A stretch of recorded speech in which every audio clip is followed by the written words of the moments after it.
The recent complete, total, and utter defeat of Washington, D.C. and Venezuela has been the result of a lot of people getting together and keeping the information at the forefront, documenting the events in a very painstaking way over a long period of time, and even through redaction and censorship and demonization, they still got the information out. And in today's video, real quick, before we get down to the issues in Antarctica, I would like to give a shout out to two of them.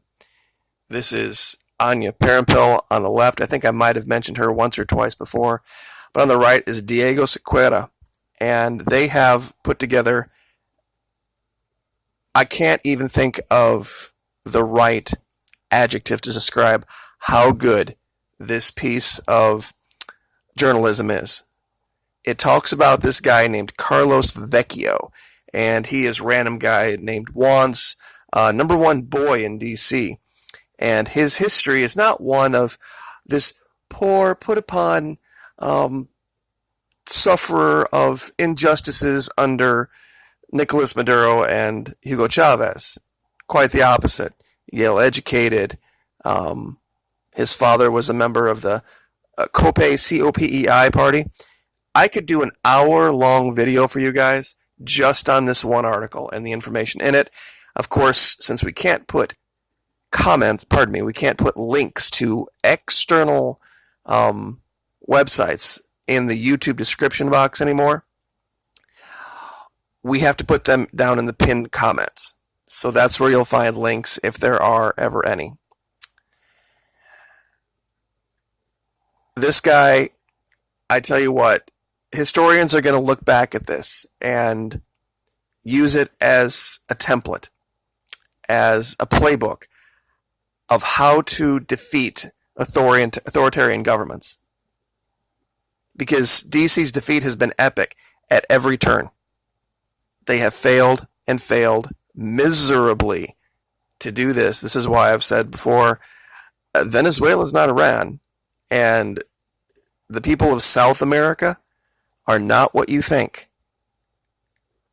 I know the current leadership likes to describe everything south of us as shithole countries. Quite far from it. Many of these people are educated, very patriotic, love their countries, Christian, and will fight to the death for their own freedom. So if you have a chance, go to that article talking about Carlos Vecchio. It also talks about how Venezuela defeated its own two-party problem. See, they had a two-party system like we did prior to Chavez. And they defeated it, where these two parties had come in and just taken turns back and forth, ruling and keeping the people in poverty. Prior to Chavez, poverty in that country was around 80%. Now it's 40, 30%, something like that. And the vast majority of that has to do with DC intervention. But without any further delay, I'd like to show you this picture real quick. It's a location in Antarctica. And I've talked about this strange cobbling effect before. But I want to do it here in context to show you different pictures of cobbled roads from around the world, and then come back to this and then have you tell me what you think. This is Italy.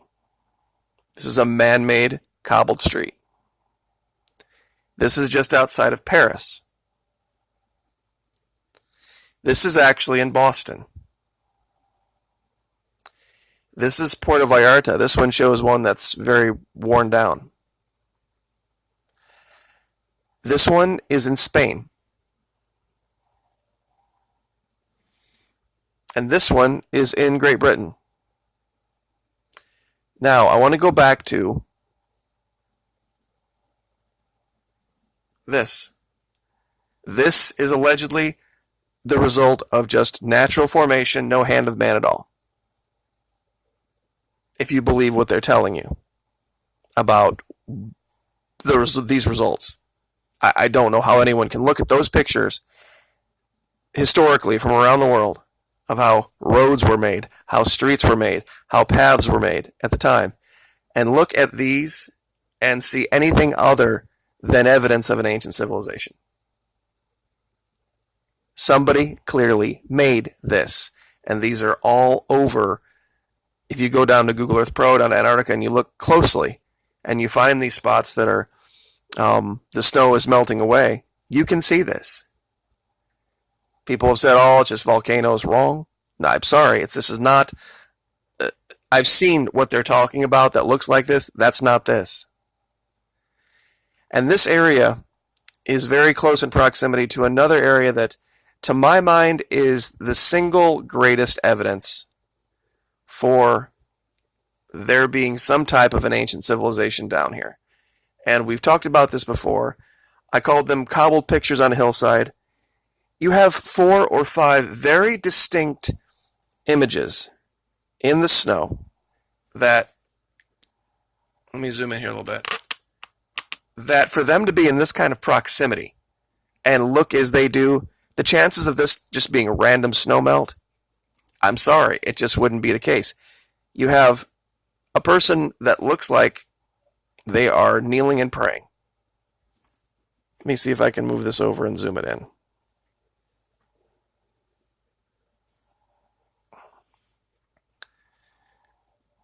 One second.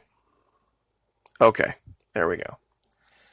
Now, clearly feet, legs, a body, arms out front, some type of a head structure. And over here, if you look closely, you see no less than what could be 4 different structures that look like birds. We have one right here in front. We have this one here with the wings. If you zoom out and look over here, that looks like the head of a bird. And I put the pin here, but if I would remove the pin, you would see yet a 4th right here. So that's 5 structures. And right down from this,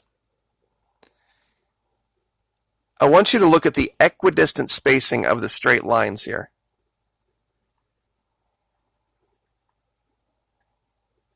Do you see? There's no way this would happen naturally. These perfect right angles, and so many of them, right in one small location like this. Now, clearly there's been weathering, there's been damage. You know, nobody's been down here for quite some time. I did find something a long time ago. It was very odd right here that really sticks out like a sore thumb. Whatever this is. The coloration is different. I mean, you can see it from a very high distance above. And it almost looks like, if you look at it from a right angle, some type of a human form right here. Whether it's a statue or an actual person, hard to say.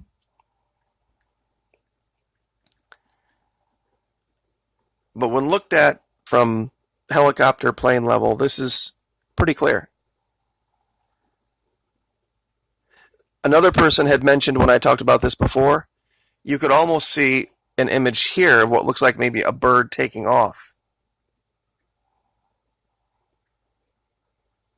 And the reason I say all of this is that in this region and areas like this, ancient man worshipped Thoth. I've heard it pronounced a bunch of different ways. It's Thoth, Thoth,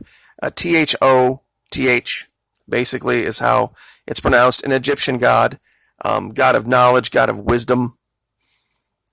And they were very much into worshiping bird-type figures. This wouldn't be out of the realm of possibility that they would have made some type of a large structure, visual structure that you could see from space.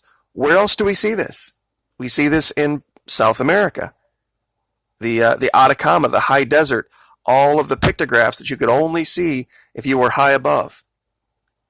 And the runways, and there's a picture of a man, a picture of a spider, a picture of a bird. I'm sure a lot of you are familiar with that. It's been on History Channel like a million times. And that's not very far from here. But on another subject, I wanted to, well, it's not another subject, but another location. I found something that looks like, once you see it, you can't unsee it. Now, this is the 2012 historical layer, and I've labeled this Rooftop. When you zoom in down here, look at this perfectly square structure. Now, I know this is low res. I wish I could zoom in and get it high res. But the more you zoom in and you look at this, it's clearly not part of the mountain. And when you go through historically, it kind of gets blurred. But it still shows up. That's 14, 15, that's 2016.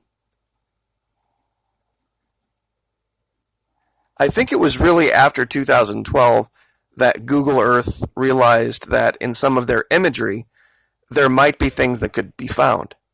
But you have to look closely, and so they started doing a lot more redacting. So that's why I usually start in the 2012 layer. This is the 11 layer.